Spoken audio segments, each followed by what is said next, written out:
Hello and welcome to the August Market Brego broadcast, where in this instance we're going to be looking at what happened in the UK car market in August, along with a high-level review of the UK economy and its impact on new and used car sales.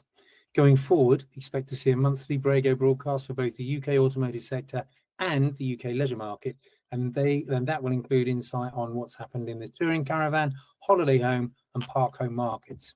Later this year, we're going to extend that to cover the motorcycle industry and also then the LCV market. So for the August Auto Intel market update, let's have a quick summary of what's happened in the UK economy.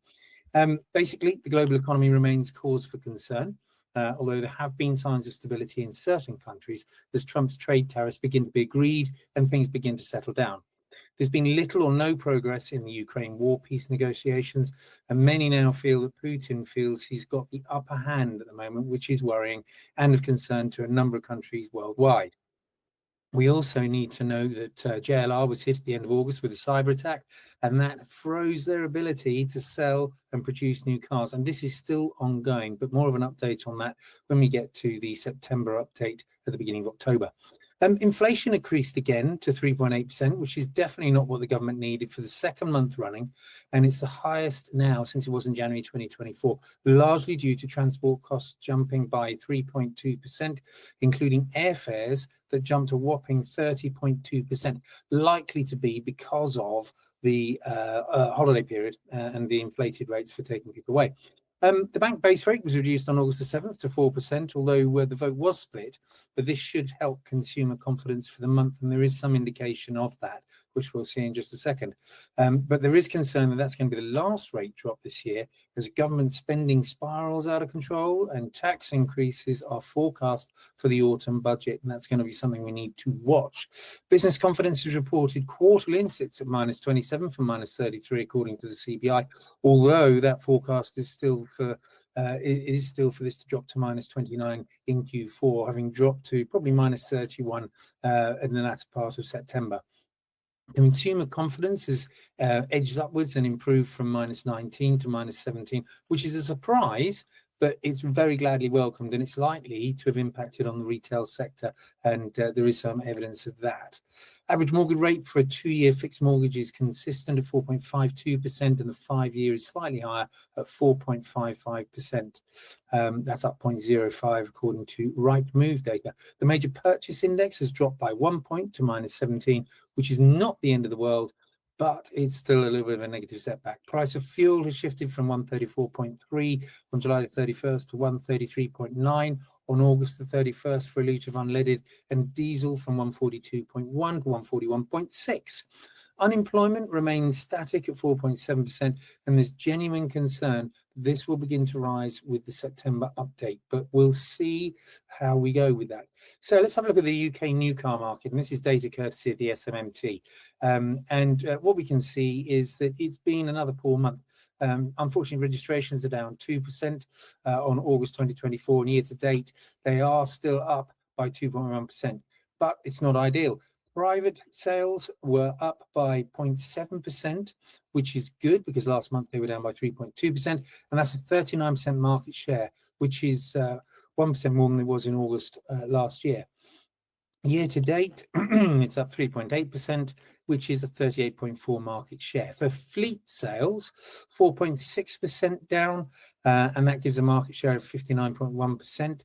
And that's down 1.6% on last August, but year to date up 1.2% with a 59.4% market share, which is 0.6% lower than this time in 2024. EV sales were up 14.9% and have a market share for August of 26.5%, which is getting to where we need to be, but it's only for 1 month, not for the total year. It's up 3.9% on last August, and year to date it's up 29.5%. Of course, the year-to-date target is 28% of all sales by the end of 2025.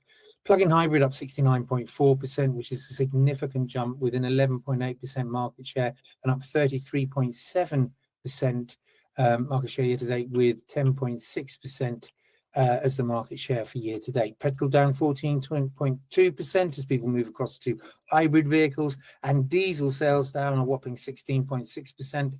for the month. That's down to the fact they've got a lot less new models, and there's a lot less demand for diesel cars. OEM top three: VW with 9.1% of the market. They were 9.6% last month. BMW reappeared in second place at 6.24% of the market. They weren't in the top three last month.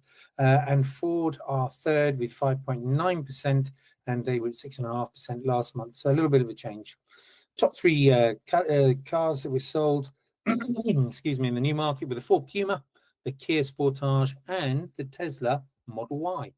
In terms of the Chinese brands, BYD had a 1.92% market share, and JQ had 0.92% in second place, and Omoda 0.78%. So fairly close in terms of BYD and the JQ Omoda group. Which is of note. And also, just an update, XPeng, who came into the market for the first time in August, achieved 0.02% market share and sold 228 cars in one go. They've got some big aspirations for the new car market. So let's turn ourselves to the UK used car market, and this is based on data from Brego Whole Market Insight, and gives us a really good idea of what's going on in the used car market, because we're looking at everything and not just one individual advertising platform or just one smaller data set. So the total number of adverts were up by 3.9%, and that probably suggests that either the used car market is slower or there's more used car stock in the market. From a pre-reg advert perspective, those were up by 9.7%, and that's probably because the dealer groups will have been looking to meet new car targets before the new registration plate came in on September the 1st. Will this increase as we head towards the end of the year? I think it's highly likely, specifically for EVs, because of course we'll be chasing that 28% target. Trade adverts were up 3.7%, and that ties in with the fact that there's probably more used car stock availability, because it's not private adverts that are increasing, it is the trade adverts. So there's probably more stock in the wholesale market. EV adverts were up by 3.2%. That's less than last month, which was 4.6%. And it's fair to say the used sales rate for those vehicles remains pretty good, but RVs are still struggling. We need to watch that as we go through the latter part of the year. The number of new Chinese models coming in at a lower price point will not be helping, and neither actually will the government new car support, which will be pushing and putting pressure on the late plate used car adverts. Hybrid adverts were up by 3% from 1.9% last month, and this will continue as we go forward. And we saw from the new car sales registration that hybrids had quite a jump in the number of new cars sold. Petrol adverts were up by 4.7% as opposed to 2.8% last month.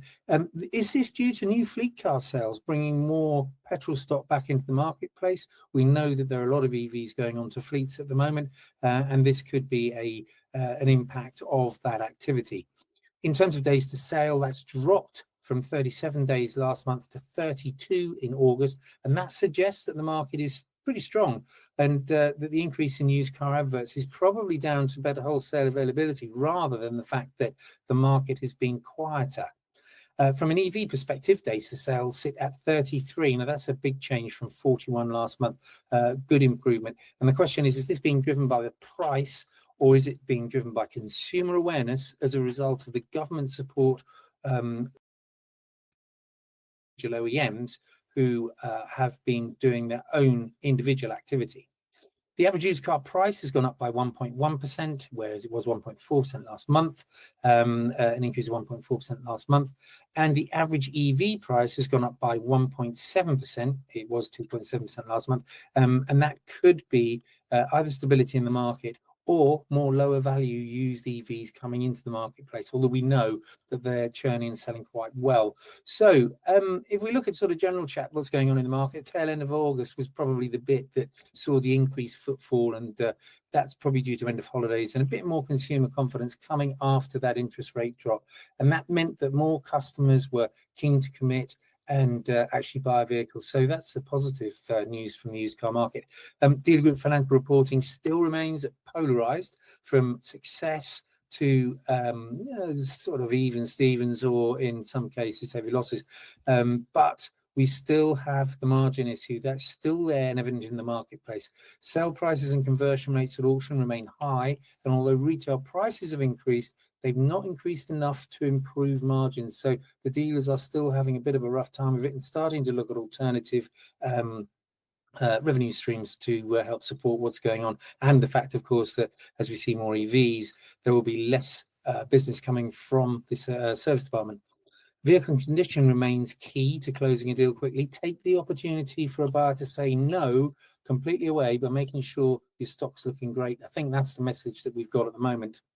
Refurbishment operations have caught up with the backlog of cars they had before the, as we went into the summer break with people being on holiday. There was a much slower rate of preparation for many people during that summer period. And I think they're now beginning to catch up, which could also be another reason that we see more used cars available for sale. Wholesale demand for cars in lower grade condition is weaker. That's a theme that's been continuous over the past couple of months and something to watch. That's really because of those refurb centres being stacked out with cars being prepared for the forecourt and not being able to keep up. I think one of the other things we need to just address is you need to be a little bit careful what you're doing with customer reviews, okay? Learn from the issue that one large supermarket faced during August and make sure you're asking for reviews from your customers fairly. They're very important, and it's essential that you have those to help support your business, but just be careful. The government's subsidy for new EVs is still a concern. Firstly, the government has been slow in confirming the models that are actually going to get support. And of course, that subsidy is not quite as everybody expected, and it is stepped. So not all cars will get £3,750. And we must all be aware that that support is likely to impact on residual values. But let's remember, what we've just been through here is just a snapshot. If you want more detail, read the Brego Monthly Car Insight report, which will be available over the next 24 hours and can be found on the LinkedIn page or our website, or indeed you can just reach out to me and I can send that out to you. But I'm just going to give you 3 things quickly to do to move the needle. First of all, stock sourcing. Are you buying from the right places? What is driving your purchasing strategy? Is it outright volume, or are you actually considering margin as well? I just want you to just think about what you should do around your stock sourcing. Used vehicle preparation. Is your stock fit for sale? I mentioned earlier, take that opportunity for the customer to say no, take it completely away and make sure the cars are in really good competitive standard in relation to your local competitors. Finally, market insight. Use the data. AI can significantly help your understanding of what goes on in the market and will help you perform some really good, swift, deep analysis of market strategy. So make sure you're using not just one singular form of data, but a variety of different sources to make sure you've got the best view. Use Brego Insight. It will keep you ahead of the competition, I guarantee it. But if you need to improve your market insight and your understanding of the nuances in today's UK auto market, then you need to speak to the Brego sales team, and they will show you how the Brego pricing and market data, and particularly the Brego dealer platform, will help you to improve your understanding and ultimately increase your profitability. Thank you for listening. See you soon.